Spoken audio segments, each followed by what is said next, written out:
duas pesquisas importantes hoje.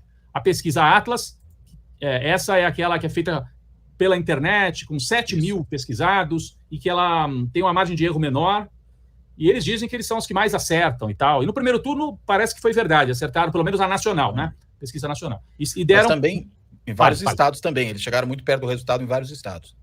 Foram melhores do que outros institutos, me parece, né? E daí eles estão dando a vantagem para o Lula, que vai avançando. 53,2% para o Lula, 46,8% para o Bolsonaro, uma diferença de 6,4% nos votos válidos. E no Datafolha, 53,47%, 6 pontos também. Parece que esse é o número, né, para onde estão convergindo as pesquisas. Sim. Eu acho que, na realidade, a gente realmente está chegando num momento em que mudanças são muito pouco prováveis, né?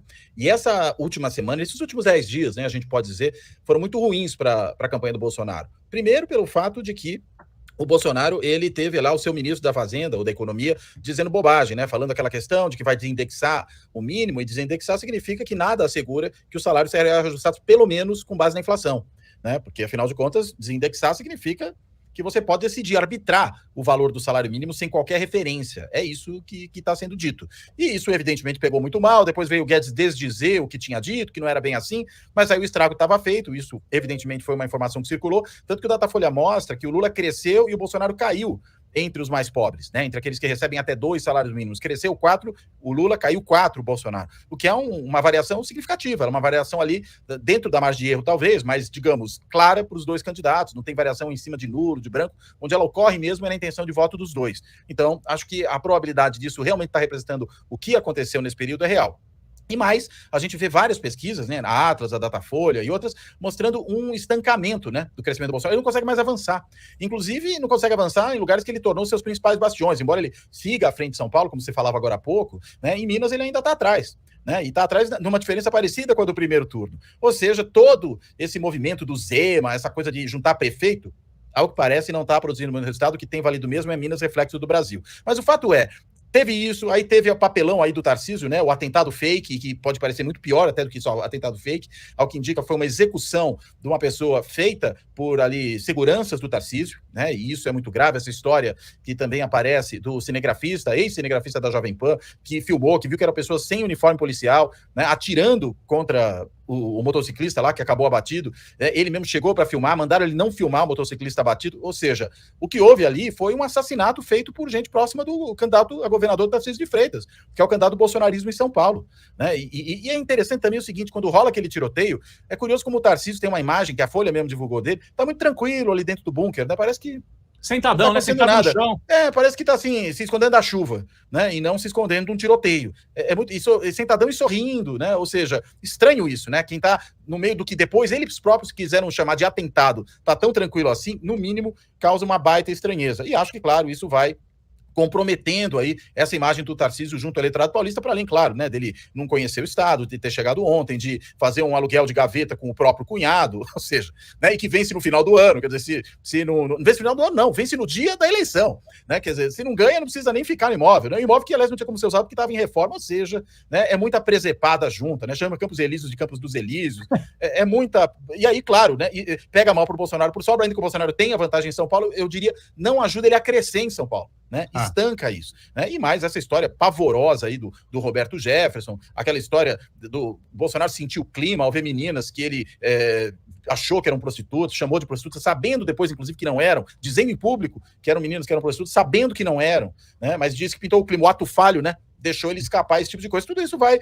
produzindo uma letargia na campanha bolsonarista. E agora a gente vê esse papelão do desespero, né, de tentar melar o jogo. Já que não consegue culpar as urnas eletrônicas, tenta culpar a falta de propaganda. Né? Ele que se gabava de ter sido eleito sem propaganda em 2018, né, só com base em rede social. Agora, propaganda em rádio, meia dúzia de rádios do interior do país, né, parece que significam muito para ele. É, evidentemente, só uma desculpa, né? Uma desculpa de quem não quer aceitar o jogo, desculpa de mal perdedor, desculpa de golpista. Né? É disso que se trata. Pois é, está havendo agora uma convergência de números, né, entre todos os institutos, tanto no plano nacional e também aqui no plano de Minas, no plano mineiro.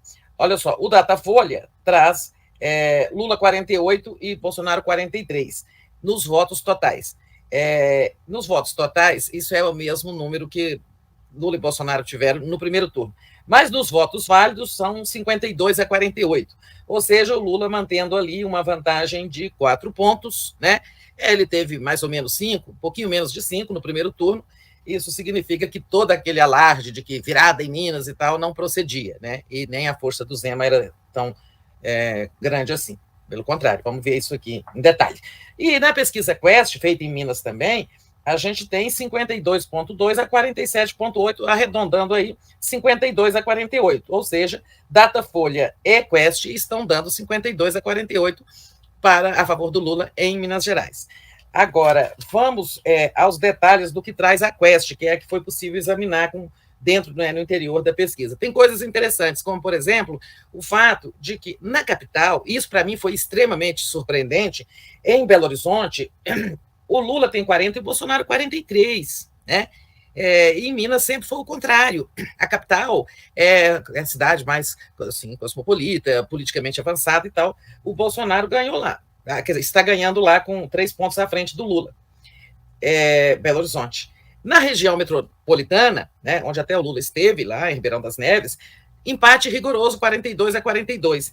Quem está garantindo essa vantagem para o Lula, né, em Minas, essa vantagem de 4 pontos, considerando aí 52 a 48 de votos válidos, é o interior, né? São lá os meus grotões, sabe? Aquelas pequenas cidades. Mas também não são só as pequenas. Tem também aquelas grandes cidades, médias cidades, né? Como Juiz de Fora, Montes Claros, Teófilo Otoni, Governador Valadares, Uberlândia. Uberlândia é conservadora, mas mais conservadora. Agora, Lula até esteve, né? O Lula teve... Ele não esteve em Governador Valadares, mas ele teve em Montes Claros, teve em Teófilo Otoni, Juiz de Fora, fez grandes atos e tal. E as centenas de pequenas cidades de Minas. Isso é muito interessante, tá? Olha só, para 68% dos mineiros, eles disseram na pesquisa que não importa a posição do governador, que eles não iam mudar de voto, né? 68%. Então, isso inclui aquele eleitor Lula-Zema, né, que votou no Zema, mas não houve essa mudança de voto. E também não vai ter mudança em Minas, porque tanto os eleitores de Bolsonaro como os de Lula dizem, 93% dizem que não muda mais de voto, né?